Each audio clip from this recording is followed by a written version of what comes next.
Beleza, galera do segundo ano, voltando aí para uma aula de filosofia. A gente vai seguindo, deixa eu comentar aqui para vocês verem melhor. A gente vai seguindo aqui o que a gente discutiu na aula passada, né? A gente começou com aquela, a gente retomou aquela discussão sobre o iluminismo. A gente vai dar sequência aqui falando sobre alguns nomes do iluminismo, tá? Alguns nomes desse movimento filosófico, sobre seus pensamentos, o que é que eles diziam, o que é que eles achavam sobre a situação da época, tá? E a gente vai começar com o John Locke. Pessoal, é importante lembrar, vou diminuir aqui, tá? Que o iluminismo é um movimento que se apresenta contra o absolutismo e contra qualquer dominação mais tradicional, certo? Eles valorizam demais a razão, a racionalidade e as ciências. Vai ser um movimento que vai nesse sentido, tá? De valorização das ciências e da razão, em oposição ao pensamento religioso. Não exatamente uma negação da esfera religiosa da nossa vida, mas uma separação, uma distinção. O que é religioso fica para o âmbito pessoal, o que é científico fica para o âmbito geral, tá? E a gente tem o John Locke, ele vai ser um autor inglês, filósofo inglês. Lembrem-se, eu falei para vocês que o século das luzes, né, onde o iluminismo vai ter uma importância muito maior, é o século XVIII. Mas o John Locke aqui, ó, ele vai estar no século XVII, certo? Ele morre no comecinho do século XVIII, mas as ideias dele vão ser fundamentais para o que a gente vai ter de conceitos relacionados à política, à legislação, certo? Então, o John Locke ele aparece como talvez um dos primeiros filósofos desse movimento iluminista, apesar de ele ainda ser do século XVII, tá? Então, vamos lá. O que é importante a gente destacar da biografia do autor, certo? O John Locke, ele vai ser um cara que ele vai estar envolvido com as questões que estão acontecendo na Inglaterra do século XVII. Você já deve ter visto isso em história, no 8º ano, devem estar vendo agora no 2º ano, não sei, sobre as revoluções inglesas. A gente vai ver que vai ser um movimento que vai acontecer na Inglaterra, tá? Que geralmente a gente fala mais sobre as revoluções, a Revolução Francesa, mas a Revolução Inglesa ela tem uma importância fundamental nesse momento, porque vai ser a primeira vitória maior, assim, digamos, da burguesia sobre o absolutismo. Vai ser o momento que a burguesia vai ganhar mais força, mais importância, e a gente vai ter uma nova forma de governo que vai ser mais representativa, certo? A gente vê em vários lugares do mundo sociedades que são maiores, são mais complexas, vivendo sobre ainda aspectos do absolutismo até o final do século XVIII, na verdade até o século XIX a gente ainda tem um pouquinho disso, né? Porque depois da Revolução Francesa ainda demora bastante tempo para isso se espalhar. Inclusive no Brasil a gente só tem a abolição, o fim do Império lá no final do século XIX. Mas vamos lá, então o John Locke ele está dentro dessas transformações que estão ocorrendo na Inglaterra, ele participa de todo esse movimento que vai diminuir o poder dos reis e vai dar um poder para o parlamento, tá? A Inglaterra, o que acontece mais é isso, ó, a gente vê aqui, ó, 1689, depois da Revolução Gloriosa, Guilherme de Orange foi coroado como Guilherme III, tendo que aceitar a Declaração dos Direitos, apresentada pelo Parlamento, como base do sistema de monarquia constitucional, a qual Locke ajudou a redigir. O Locke ele participa disso, tá? Monarquia constitucional, quer dizer que tem um rei. Mas o rei ele está a serviço da Constituição, a gente tem um conjunto de leis que o rei tem que respeitar. Ele não é o poder absoluto, ele não é a lei, tá? Pensa um pouquinho nisso, tá? O líder agora do poder executivo não é a lei, ele não é a Constituição. Se vocês ouvirem isso, já sabem. Tem alguma coisa errada aí. Por quê? Porque, na verdade, pessoal, o líder do poder executivo, por mais que ele seja o símbolo maior da nação, ele vai ter que se... Como é que eu posso dizer? Ele tem que respeitar as leis. Ou pelo menos deveria, né, em tese, respeitar as leis, tá? Então, ele não vai ter mais aquele poder absoluto, aquele poder ilimitado ele vai ser agora vai ter uma constituição, um conjunto de leis que vai estar acima do poder executivo, digamos assim, tá? Ele tem que ser respeitado. Para a gente entender um pouquinho o pensamento do Locke, pessoal, e de alguns outros autores que a gente vai discutir ainda aqui, é importante que a gente tenha em conta alguns conceitos que eram discutidos na época, tá? Alguns conceitos relacionados principalmente à política. Primeiro de tudo, a gente tem isso aqui, ó. Teoria do direito divino versus teoria do contrato social. Ficou todo marcado errado, né? Vou ver se eu ajeito depois. Mas presta atenção. Teoria do direito divino. Que diabo é isso, macho? Teoria do direito divino, professor. Pensa aqui comigo. É uma teoria que o direito vem dos deuses. Teoria do contrato social. Teoria de um contrato feito com a sociedade. Ei, professor, o senhor falou e não disse nada, mas diabo é isso aí. Presta atenção, pessoal. Se liga nisso aqui. O direito divino era o seguinte. Durante muito tempo se dizia que o rei ele era rei por uma vontade de Deus. Tá? Então, ele era rei por um direito que foi dado por Deus. Por isso, direito divino. Então, esse rei, ele, como é que eu posso dizer? De certa forma, ele é um representante de Deus na Terra. Tá? Por mais que a gente tenha o Papa como líder máximo da igreja, os reis, eles são a representação em cada país do que seria a vontade divina, tá? Então, muitos explicavam o rei desse ponto de vista. Não, o rei, ele é rei porque Deus quis, tá? Porque a família real tem um sangue, não sei o quê, que é escolhido e a dinastia vai passando de geração para geração, o que dá o direito daquela pessoa nos dominar esse povo e tal, não sei o quê. Deus instituiu aquela pessoa de poderes e de habilidades, de sabedoria, tá? E aí, pessoal, no século XVII isso aí começa a entrar em contradição. Lembra, a gente já está no momento que já teve a Revolução Científica, ou está tendo a Revolução Científica, a gente já teve o Renascimento. Então, as explicações religiosas, elas começam a cair em desuso, certo? No século XVII, isso vai ganhar mais força, inclusive por alguns intelectuais que eram adeptos do absolutismo, tá? Os caras eram a favor do absolutismo, mas eles vão tirar um pouquinho esse negócio do direito divino, eles vão justificar o absolutismo, vale-me Deus, eles vão justificar o absolutismo por outra perspectiva, por outros motivos, eles dão outros argumentos para que se entenda isso, tá? Em oposição à teoria do direito divino, a gente tem a teoria do contrato social. O que essa teoria diz? Ela diz o seguinte: o rei ou os governantes, eles não são governantes porque Deus quis, por uma vontade divina, porque ele tem o sangue dourado correndo nas veias dele, não sei o quê, ele já nasceu dotado de dons. Não, não é nada disso não. A teoria do contrato social vai dizer que os reis, eles são reis, tá? Os governantes, eles são governantes, porque na verdade houve um pacto entre a sociedade civil e esse líder. Como assim, professor? Entendi não, mas expliquei direito. O que dá poder para um líder é o fato do povo o legitimar enquanto tal. E o povo não legitimou por conta dele ser uma escolha divina, não. Mas por conta de alguma espécie de necessidade. Os seres humanos se juntaram e disseram: ei, macho, é melhor alguém governar a gente. Pronto. O contrato social é mais ou menos isso. A posição de liderança de um líder social, ela vem de um governo, tá? Não é líder não. De um governo, ela vem da necessidade da sociedade de ter esse governo. Aí a gente vai ter várias explicações diferentes para isso, tá? Como eu vou já falar um pouquinho para vocês, só tenham em mente isso, tá? Teoria do direito divino é um Deus que institui o líder de poder. Teoria do contrato social são os homens que fazem uma espécie de contrato com aqueles que vão liderar. Beleza? Tá facinho. Espero que vocês tenham entendido isso aí, tá? Que isso aí é essencial. Vamos continuar aqui, ó. A primeira se refere à noção de que os reis seriam instituídos de um poder divino, legitimador de sua autoridade.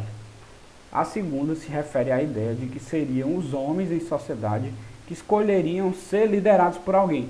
Deu para entender direitinho isso aí? Beleza? Vamos para o próximo conceito aqui, que é importantíssimo a gente ter em mente. O estado de natureza. Bem, isso, professor, macho. Estado de natureza, viagem é essa, macho? Direito divino, contrato social, estado de natureza, agora que viagem é essa, professor? Seguinte, o estado de natureza do homem, vamos ler aqui primeiro. Situação em que as sociedades se encontravam antes da existência do Estado, vivendo apenas sobre as leis da natureza. O que esses teóricos das ciências políticas, digamos assim, se é que a gente pode chamar assim, da época, o que eles discutiam? Bom, se o rei ele não é instituído de poder por uma vontade divina, mas por uma vontade do povo, por que o povo escolheu ter um rei, macho? Já pararam para pensar por que a gente precisa de um presidente, por que a gente precisa de um governador? Já pararam para pensar nisso? Isso vai ser uma discussão muito grande na época, tá? E vai ter tudo a ver com esse negócio aqui, desse negocinho aqui chamado estado de natureza. Eita, professor, diabo, é isso aí, mãe. Agora embaralhou, foi tudo. Presta atenção, o estado de natureza é o seguinte. Antes da gente ter um governo, a gente vivia conforme as leis da natureza. Como assim, professor? Não tinha nenhuma lei que dissesse pra gente o que é certo e o que é errado. Não tinha nenhum poder que controlasse, bem dizer, as nossas vontades, tá? Então, esse estado de natureza é esse momento antes da existência de um governo. Isso aí vai ser analisado por essa galera da ciência política de diferentes formas. Tem uns que vão dizer que o estado de natureza era assim, outros que vão dizer que o estado de natureza era assado. E isso aí vai ser fundamental para a gente entender o pensamento de cada um desses caras, tá? Entendido isso? Tá fácil, né? Eu espero, né? Vou passar aqui. Preste atenção aqui, nesse negócio aqui. Vamos agora entrar nos conceitos do Locke. Só que para entender o Locke, a gente tem que entender que ele vai estar em discordância de um pensador absolutista, tá? Que vai ser um cara contemporâneo dele, que é o Thomas Hobbes. John Locke e Thomas Hobbes são dois pensadores da mesma época, só que um representa o absolutismo e o outro representa as aspirações da burguesia, digamos assim, tá? E aí o que é que vai acontecer? Ó, presta atenção. Deixa eu voltar aqui para vocês entenderem isso aqui. Para vocês entenderem essa oposição, tá? O que é que o Thomas Hobbes vai dizer? O Thomas Hobbes diz o seguinte, ó. No estado de natureza, a sociedade vive um caos. Pega a viagem aqui comigo. Meu irmão, se não tem ninguém para dizer o que é que tu deve fazer ou não, se não tem nenhuma lei que tu tem que seguir, se tu vive de uma forma meio aleatória, quem é que vai controlar, macho, o que é que tu faz? Pensa aí. Não tem governo. Não tem governo. Então quem quiser sair para a rua no coronavírus vai sair. Quem quiser não tomar vacina não vai tomar. Presta atenção. O que é que o Thomas Hobbes vai dizer? Meu irmão, o estado de natureza é um caos, bicho. Se todo mundo ficar sem alguém para controlar a parada, o que é que vai acontecer, macho? A gente vai botar a nossa vontade para frente, a gente vai fazer as coisas que a gente quer, do nosso jeito. O mundo vai ser um caos. Vai ser uma guerra de todos contra todos. Olha o que é que o Hobbes diz. A guerra de todos contra todos. O homem vai ser o inimigo do próprio homem. Quem é que vai me garantir que eu vou ter uma vida segura, bicho? E aí? Aí o que é que o Thomas Hobbes, a conclusão que o Thomas Hobbes chega disso aí? Ora, se o estado de natureza é uma barbárie, a gente vive na perversidade, na violência, no assassinato, no caos e não sei o quê. Então, por que a gente... Ó, aí a gente vem pra cá, ó. Por que a gente vai precisar de um líder? Porque alguém precisa controlar essa bagaça, bicho. E aí o que ele vai dizer? Quanto mais forte for esse líder, quanto mais poder esse líder tiver, mais ele vai ter controle da sociedade. Então, para o Hobbes, tá? Não estou falando do Locke ainda, para o Thomas Hobbes, nós, em sociedade, escolhemos abrir mão dos nossos direitos e dar esses direitos para o líder absolutista. Esse líder absolutista, quanto mais poder ele tiver, quanto mais força ele tiver na sociedade, mais controle ele vai ter e mais a sociedade vai ser, como é que eu posso dizer, regularizada, tá? As pessoas vão ter a quem respeitar. Dizia isso ele. O Locke, macho, aí a gente vai pro Locke agora aqui, ó. Cadê? Pronto. O Locke, o negócio é um pouquinho diferente, porque o Locke vai dizer o seguinte, macho, presta atenção. O estado de natureza, isso é, quando o ser humano vivia sem ter um governo, não é um negócio tão ruim não, tá? Porque de natureza, naturalmente, nós já temos 3 direitos. Deixa eu ver, pronto. Nós naturalmente já temos 3 direitos. Que direitos seriam esses? Direito à vida, direito à liberdade e direito à propriedade privada.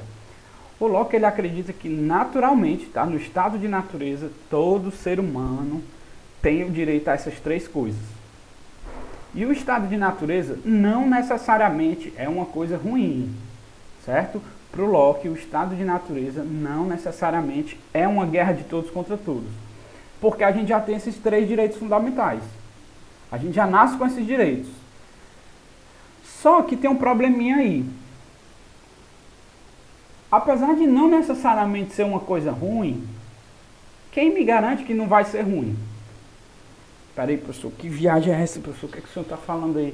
Meu irmão, eu tenho minha terra. Pega aqui, cerca aqui minha terra aqui, construo minha casa, começa a produzir. Naturalmente, ó, não tem governo nenhum. Eu peguei aquele pedaço de terra ali e pronto. Agora o pedaço de terra é meu. Eu tenho direito àquela propriedade que eu adquiri, tá? Eu já tenho direito à minha vida e eu sou livre porque não tem ninguém controlando o que eu faço. Olha como é bom. Coisa positiva, né? Porque eu posso fazer isso sem ninguém para encher o meu saco, digamos assim. Então é uma coisa positiva, né? Massa. Só que se alguém quiser vir aqui e invadir minha propriedade, quem é que vai me defender? Se alguém quiser vir aqui e acabar com a minha liberdade, quem é que vai me defender? Se alguém quiser acabar com a minha vida, quem é que vai me defender? Então, ó, presta atenção. Enquanto por Hobbes, o estado de natureza ele é essencialmente ruim, ele é caótico, ele é uma guerra de todos contra todos, para o Locke, ele pode ser bom porque ele tem esses direitos fundamentais, mas ele pode ser ruim também porque ninguém garante que uma pessoa vai chegar e querer tirar os seus direitos fundamentais. Então, voltando aqui para a ideia da teoria do contrato social, para o Locke, por que a gente fez um contrato social e escolheu um governante? Para preservar esses direitos fundamentais aqui, ó.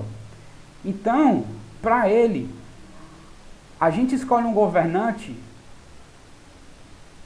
não é por medo do estado de natureza, desse caos, quer dizer, de certa forma é por medo, né? Mas é um medo menor, é só uma garantia. Meu irmão, o Estado, ele, beleza, a gente precisa de alguém que lidere e tal, não sei o quê. E esse líder vai servir para como é? Porra, bicho, esqueci a palavra. Esse líder, ele vai servir para...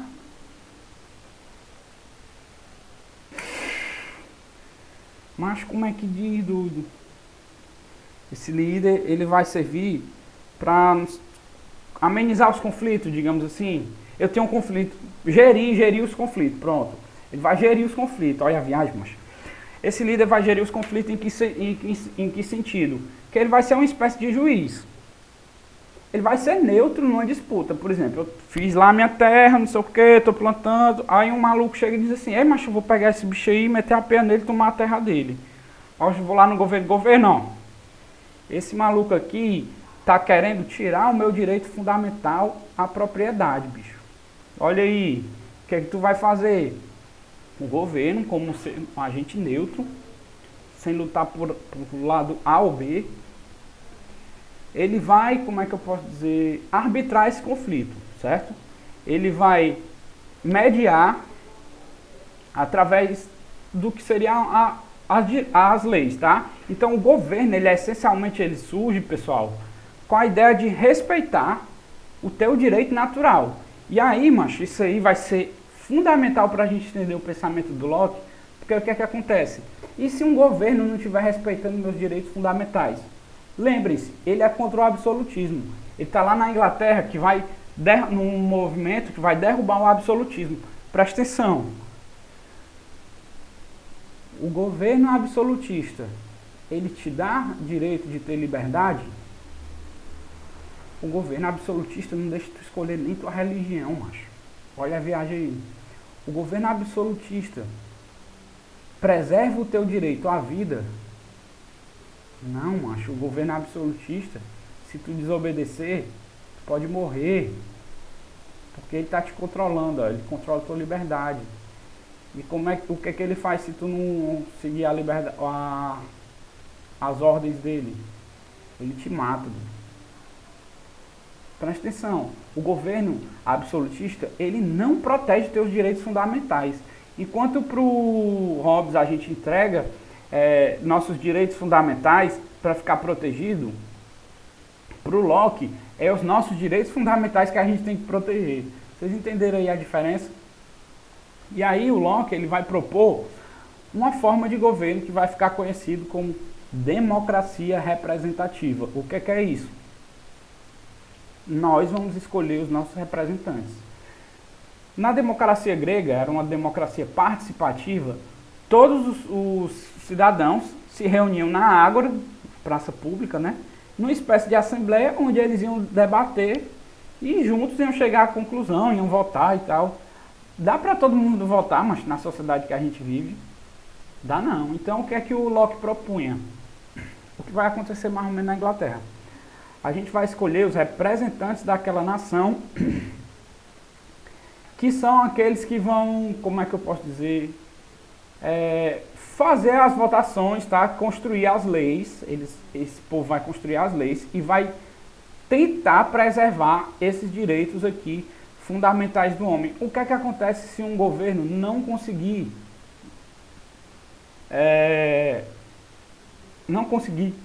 garantir para o seu povo a manutenção desses direitos fundamentais? E aí? Vou deixar essa daí para vocês ficarem pensando, tá? E a gente continua com isso aqui semana que vem. Espero que vocês tenham entendido. Valeu!